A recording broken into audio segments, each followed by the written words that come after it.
All right, we got another project that we're going to work on here. It's the $25 812, which needs a little bit of maintenance. So I'm going to put a clutch bearing in the forward reverse clutch, and then we're going to just fix a couple other little miscellaneous things that are broken. All right, so what did eBay bring us today? All right, let's see what's in here. All right, what do we got here? Ooh, a flywheel screen. Look at that. That's beautiful, isn't it?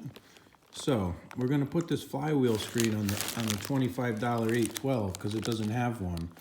So that's a much needed safety improvement. Particularly when you're putting stuff on a trailer hitch, it gets a little screwy with no flywheel screen. But man, it's funny, you smell inside the bag that it's shipped in, it smells like a greasy, oily tractor. That's pretty awesome. So that'll be our first thing that we're gonna fix. All right, so we're just I hit all 4 of these holes in the flywheel with the tap real quick. They're all full of dirt and rust and everything. So I'm actually gonna blow them out with the air compressor, and we'll put a little bit of Never Seas on there before we put on the new screen. All right, that's a wrap, that job. All set, nice and safe now. It's kind of hairy plugging a trailer on there with no flywheel screen. I didn't like that danger. All right, here's the clutch, forward reverse clutch in 812. Hear how loud that thing is? I'm gonna put a new bearing in there. So let's get to it. So we hammered the old bearing out here, shot.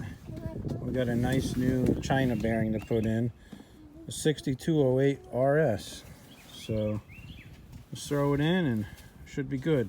It has this retaining ring that goes on the back. So all you gotta do is drive the thing in like this until it's flush. Easy. I put the new bearing on, it's a little loose, so I took a trick that my buddy Steve told me.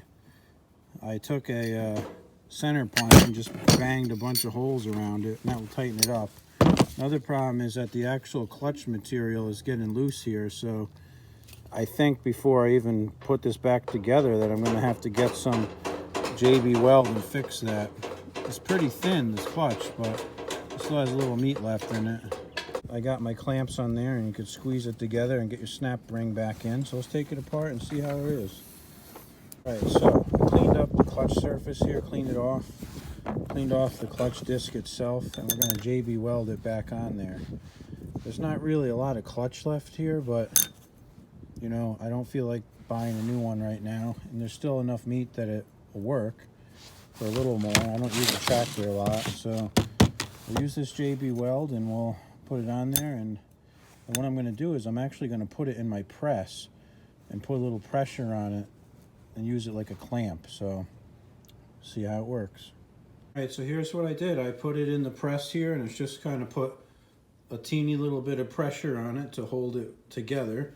And I had a little piece of steel that I put under there. It's actually like a cover to an outlet box or something, but it's big enough that it fits. So I got to wait 24 hours, so I'll come back tomorrow and see what happens.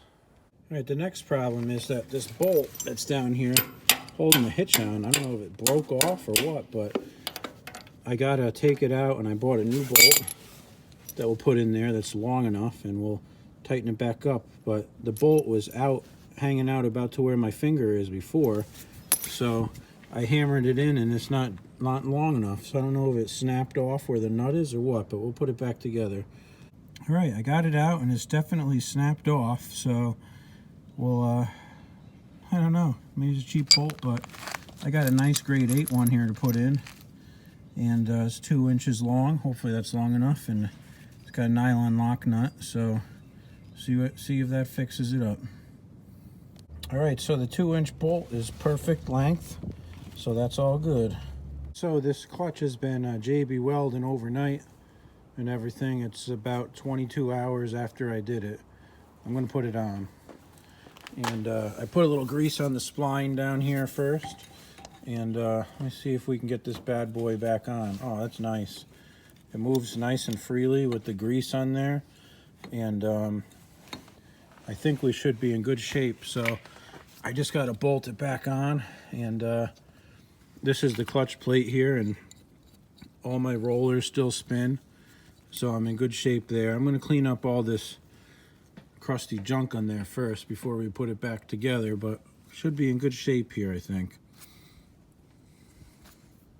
All right, so I got the clutch in here, got it gapped, and gap it to 50 thousandths or the thickness of your ignition key. I did the ignition key, so I think we're ready to try to fire it up and see how it sounds or how it drives. Choke cable's busted, so I got to turn that on manually.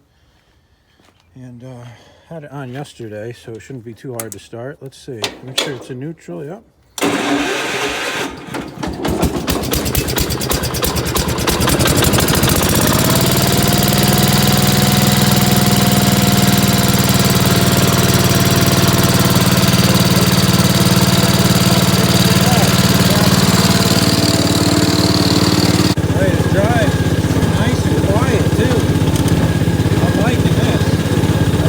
Take this rusty snowplow off here. Think about spring here, not winter at this point in life. So let's go do that. Take off, man. It's all good. Got a whole bunch of sticks to pick up in the yard, so I'll hook up my little trailer, drive it around, test it out.